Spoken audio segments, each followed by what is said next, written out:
YS Vivekananda Reddy హత్య case గురించి సంచలనమైనటువంటి వ్యాఖ్యలు చేశారు వైఎస్ సునీతారెడ్డి.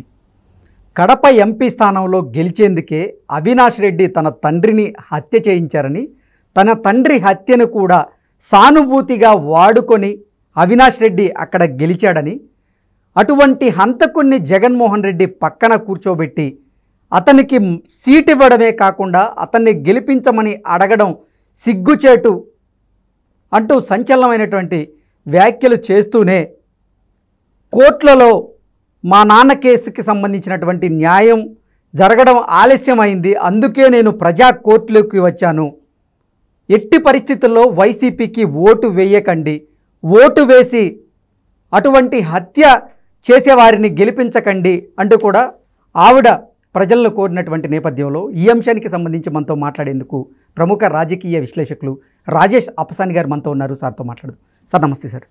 సార్, వివేకానందరెడ్డి హత్య కేసు గురించి సంచలనమైనటువంటి వ్యాఖ్యలు చేశారు సునీత గారు. అంటే కడప ఎంపీ స్థానం కోసమే, అక్కడ ఎంపీగా గెలవడం కోసమే తన తండ్రిని హత్య చేయించి ఆ సానుభూతిని వాడుకొనే తాను ఎంపీగా గెలిచారు. ఇప్పటి వరకు కోర్టుల్లో మా నాన్న కేసుకు సంబంధించి తీర్పు మాకు అనుకూలంగా రాలేదు, అందుకే నేను ప్రజల తీర్పు కోసం ప్రజా కోర్టులోకే వచ్చాను అంటూ కూడా ఆవిడ కొన్ని వ్యాఖ్యలు చేయడం జరిగింది. ఏంటి సార్ ఆవిడ వ్యాఖ్యల వెనక ఉద్దేశం ఏంటి అంటే ఏం చెప్తారు? మనకి ప్రధానంగా ఈ జ్యుడిషియరీ గురించి, న్యాయం లేట్ అవటం గురించి ఒక ఇంగ్లీష్ క్యాప్షన్ ఒకటి ఉంటుంది, justice delayed is justice denied అని చెప్పని. న్యాయం జరగాలి, న్యాయం సత్వరం జరగాలి, అంతేగాని కేసుకి అంటే ఒక నేరం జరిగి ఆ నేరం మీద నమోదైన కేసు విచారణ సంవత్సరాల తరబడి, దశాబ్దాల తరబడి కొనసాగి ఆ కేసులో అక్యూజ్డ్గా ఉన్నాళ్ళు ఈ న్యాయ విచారణ ప్రాసెస్లో ఉన్న డిలే కారణంగా దానివల్ల వాళ్ళు అనీవెన్ అడ్వాంటేజ్ పొందుతా, వాళ్ళు పదవులు, హోదాలు, పరపతి అన్నీ వాళ్ళు అనుభవించే పక్షంలో అసలు ఆ కేసులో న్యాయం జరగటం వల్ల పరమార్థం ఏంటి అంటే, ఒక దశాబ్దంన్నర తర్వాత అప్పుడు కేసు విచారణ పూర్తయ్యి అప్పుడు వాళ్ళకేదో ఒక నామమాత్రపు శిక్ష పట్టడం వల్ల ప్రయోజనం ఏంటి? ఇవాళ అదే అంశాన్ని డాక్టర్ సునీత గారు కూడా ప్రస్తావిస్తున్నారు. 2019 మార్చి 14 రాత్రి, అంటే తెల్లవారితే మార్చి 15 అనంగా వివేకానందరెడ్డి గారి హత్య జరిగింది. ఎవరు ఈ వివేకానందరెడ్డి గారు? ఏదో దాన్ని పోయి దానే కాదే. ఆయన ఒక మాజీ మంత్రి, ఒక మాజీ పార్లమెంటు సభ్యుడు, మాజీ ఎమ్మెల్సీ, మాజీ శాసనసభ్యుడు, అంతటి హై ప్రొఫైల్డ్ పర్సన్, ఒక మాజీ ముఖ్యమంత్రికి స్వయాన తోడబుట్టిన సోదరుడు, ఆనాటి ప్రధాన ప్రతిపక్ష నాయకుడికి స్వయాన చిన్నాన్న, ఆ ప్రధాన ప్రతిపక్ష నాయకుడే ఈనాటి రాష్ట్ర ముఖ్యమంత్రి, అంతటి high profiled family, high profiled పర్సన్కి సంబంధించిన హత్య కేసు విచారణ 5 సంవత్సరాల కాలంగా ఇప్పటికీ ఇంకా అతిగతి తేలకపోతే, ఇంకా ట్రయల్ స్టేజ్కే రాకపోతే ఎప్పటికి న్యాయం జరుగుద్ది? సహజంగానే ఆ బాధితులకి అసలు సిసలు దోషులు ఎవరో బయటపడాలి, చట్టం ముందు వాళ్ళు ఎక్స్పోజ్ అవ్వాలి, ప్రజల ముందు, సమాజం ముందు వాళ్ళు దోషులుగా నిలబడాలి, వారికి న్యాయస్థానాల వైపు నుంచి సత్వరం కఠిన శిక్షలు పడాలి అని చెప్పని కోరుకోవడంలో తప్పేముంది? మేం బాధితులం, మా కుటుంబ సభ్యుని కోల్పోయాం, వాళ్ళు దోషులు, వాళ్ళు ఈ హత్యకు పాల్పడిన వ్యక్తులు, కానీ వాళ్ళు ఇవాళ తప్పు చేసి రొమ్ము విరుచుకొని ఇవాళ సమాజంలో నాయకులుగా చాలామంది ప్రజల చేత చట్టసభలకు ఎంపిక కాబడుతున్నారు. అంటే ఎప్పటి వరకు న్యాయస్థానాల్లో దోషిగా నిర్ధారణ కారో అప్పటి వరకు వారికి ఉన్న అడ్వాంటేజ్ని ఉపయోగపెట్టుకొని ఇవాళ రాజకీయాల్లో కొనసాగుతా ప్రజల్లో నాయకులుగా చాలామంది అవుతుంటే, అసలు దోషులు వీళ్ళు అని చెప్పని సిబిఐ నిర్ధారణ చేసి ఛార్జ్ షీట్లు ఫైల్ చేసిన వ్యక్తుల్ని ఇవాళ రాజకీయ పక్షాలు వాళ్ళని ఎన్నికల రంగంలో పోటీకి నిలబెడుతుంటే ప్రజలైనా పరిగణలోకి తీసుకోవాలి కదా. న్యాయస్థానాలు సత్వరం విచారణ ముగించకుండా అంటే ఆ ప్రాసెస్ వాళ్ళు అదేవిధంగా కొనసాగిస్తున్న నేపథ్యంలో ప్రజలైనా దీనికి ఒక పరిష్కారం చూపండి, ప్రజాకోర్టులో అయినా సరే దీనికి ఒక అసలు సిసలు తీర్పు ఇవ్వండి అని చెప్పని ఆ బాధితురాలుగా ఉన్న డాక్టర్ సునీత గారు ప్రజలను అప్పీల్ చేస్తూ ఉన్నారు. ఎందుకంటే ఇక్కడ అక్యూజ్డ్గా ఉన్న అవినాష్ రెడ్డి ఈ సంఘటన జరిగిన నాడు అతను చట్టసభకి ఎంపిక ఉన్న పార్లమెంటు సభ్యుడు. మరొకసారి ఈ సంఘటన తర్వాత ఎన్నికల రంగంలోకి రావడం జరిగింది. ఆ రోజు ఈ సంఘటనను అడ్డు పెట్టుకొని ఆనాడు పార్టీ అధ్యక్షుడిగా ఉన్న ప్రధాన ప్రతిపక్ష నాయకుడిగా ఉన్న జగన్మోహన్ రెడ్డి గారు దాన్ని ఒక ప్రచారాస్త్రంగా మలుచుకొని ఆనాటి ప్రభుత్వానికి ఆ హత్య కేసును ఆపాదించి ఆనాటి పాలకుడి ఆశీస్సులతోటి ఆయన ఆదేశాలతోటి హత్య జరిగినట్టుగా ప్రజల్లో చిత్రీకరించి దాని ద్వారా ఎన్నికల్లో ఒక అనీవెన్ బెనిఫిట్ సానుభూతి పొందడం జరిగింది. దానివల్ల ఓట్లు దండుకోవడం జరిగింది, అధికారంలోకి రావడం జరిగింది.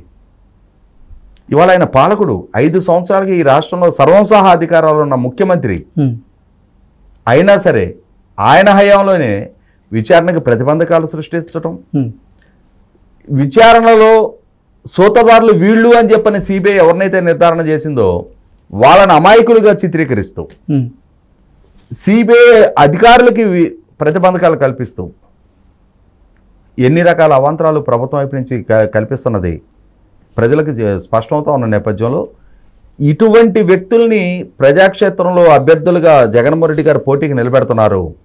ఎవరినైతే హత్య కేసు అక్యూజ్డ్గా సిబిఐ నిర్ధారణ చేసిందో, ఎవరినైతే అక్యూజ్డ్ నెంబర్ 8గా ఛార్జ్ షీట్లో మెన్షన్ చేశారో అదే వ్యక్తుల్ని జగన్మోహన్ రెడ్డి గారు ఆయన అంట కాగుతూ తను అంట కాకటమే కాకుండా ప్రజల నెత్తిని కూడా అభ్యర్థులుగా రుద్దుతున్నారు.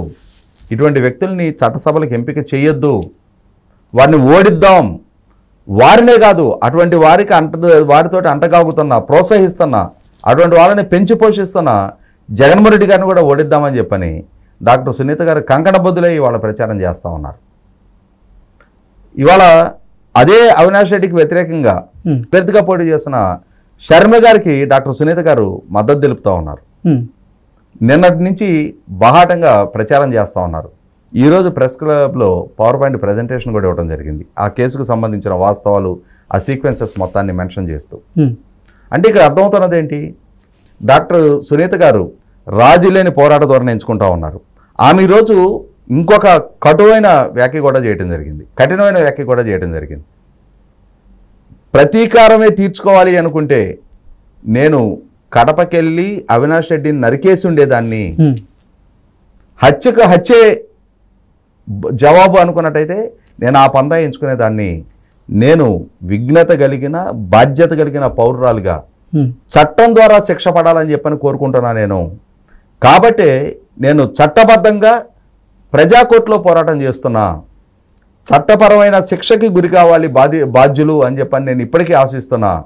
లేదు అన్నప్పుడు ఈ చట్టపరమైన ప్రొసీజరల్ ల్యాప్సెస్ కారణంగా దాన్ని అనేవిని అడ్వాంటేజ్గా తీసుకొని వాళ్ళు ఎన్నికల రంగంలో నిలబడి వాళ్ళు చట్టసభలకు ఎన్నికయ్యి ఆ చట్టసభలకు ఎన్నికైన సభ్యులుగా వాళ్ళకి దక్కుతున్న అధికారాన్ని అడ్డుపెట్టి ఈ విచారణకు ప్రతిబంధకాలు సృష్టిస్తున్న నేపథ్యంలో అసలు వారి మూలాల్లోనే దెబ్బ కొట్టాలి అని చెప్పని, ఆ రాజకీయపు పునాదుల్నే చిన్నభిన్నం చేయాలి అని చెప్పని, వాళ్ళ పార్టీ మా నాన్నగారి రక్తపు పునాదుల మీద నిర్మాణం జరిగింది అన్న అంశాన్ని వాళ్ళ ప్రజలకు విడమర్చి చెప్తూ నేను వాళ్ళ ప్రజాకోర్టులోకి వచ్చాను అని చెప్పని చాలా సూటిగా స్పష్టంగా ఎటువంటి భేషజాలకి మొహమాటాలకు ఆస్కారం లేకుండా ఆమె ప్రస్తావిస్తూ ఉన్నారు.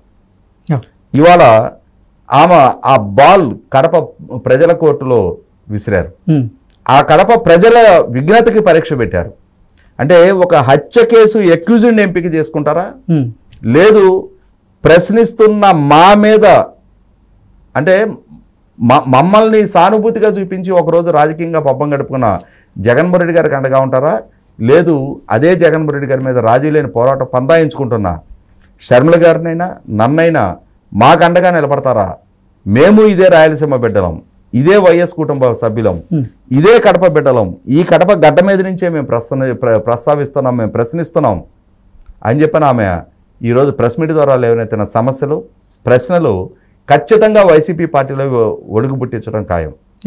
అదే సందర్భంలో వివేకానంద రెడ్డి గారి హత్య కేసు 5 సంవత్సరాలు గడిచిన తర్వాత కూడా జగన్మోహన్ రెడ్డి గారు సృష్టించిన ప్రతిబంధకాల కారణంగా విచారణ అధికారుల మీద కేసులు నమోదు చేయటం, చివరికి డాక్టర్ సునీత గారు సుప్రీంకోర్టుని అప్రోచ్ అయ్యి జగన్మోహన్ రెడ్డి గారి పరిపాలనా హయాంలో ఆంధ్రప్రదేశ్ రాష్ట్రంలో ఆ కేసు విచారణలో జాప్యం ఇదే విధంగా జరుగుతూ ఉంటుంది కాబట్టి కేసు విచారణ వేరే రాష్ట్రానికి బదిలీ చేయండి అని చెప్పని గౌరవ సుప్రీంకోర్టు నుంచి ఆదేశాలు తెచ్చుకొని విచారణ వేరే రాష్ట్రానికి బదిలీ చేయించిన నేపథ్యంలో ఇప్పటికీ ఆ కేసు విచారణ వేగవంతం కాకపోవటం, ఆ కేసు అసలు సిసలు దోషులకి శిక్షలు ఖరారు కాకపోవటం ఖచ్చితంగా శర్మ గారిలో అయినా డాక్టర్ సునీత గారిలో అయినా పట్టుదల మరింత పెంచాయి.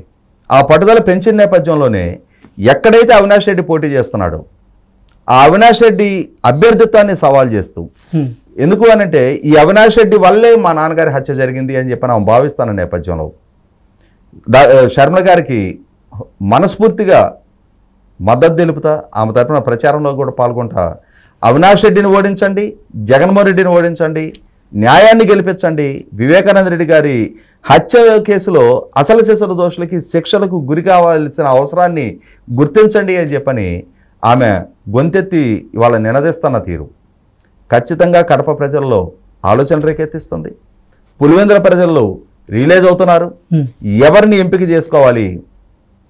హత్య కావింపబడిన వివేకానంద రెడ్డి గారికి మద్దతుగా పోటీ చేస్తున్న శర్మల గారిన, హత్యకు బాధ్యులుగా మారి ఇవాళ సిబిఐ ద్వారా ముద్దాయిలుగా ఎస్టాబ్లిష్ అయ్యి ఇవాళ బెయిల్ మీద తిరుగుతున్న అవినాష్ రెడ్డి గారిన, ఈ అవినాష్ రెడ్డి గారికి అండదండలు అందిస్తున్న పాలకుడుగా ఉన్న జగన్మోహన్ రెడ్డి గారిన అని చెప్పని ఒక స్పష్టతతో కూడా నిర్ణయం తీసుకోవాల్సిన క్రాస్ రోడ్లో ఇవాళ పులివెందుల ప్రజలు, కడప ప్రజలు నిలబడి ఉన్నారు. కాబట్టి ఇవాళ న్యాయం వైపు ఉంటారా, అన్యాయం వైపు ఉంటారా, నేరం వైపు ఉంటారా, బాధితుల వైపు ఉంటారా, సత్యం వైపు ఉంటారా, అధర్మం వైపు ఉంటారా, అరాచకం వైపు ఉంటారా, న్యాయాన్ని డిమాండ్ చేస్తున్న మహిళల వైపు ఉంటారా అనేది నిర్ణయించుకోవాల్సింది కడప ప్రజలే. అటువంటి సవాల్ ఇవాళ డాక్టర్ సునీత గారి వైపు నుంచి, శర్మ గారి వైపు నుంచి కడప ప్రజల ముంగిట ఆ సవాలు విసరబడింది. Okay sir, thank you so much.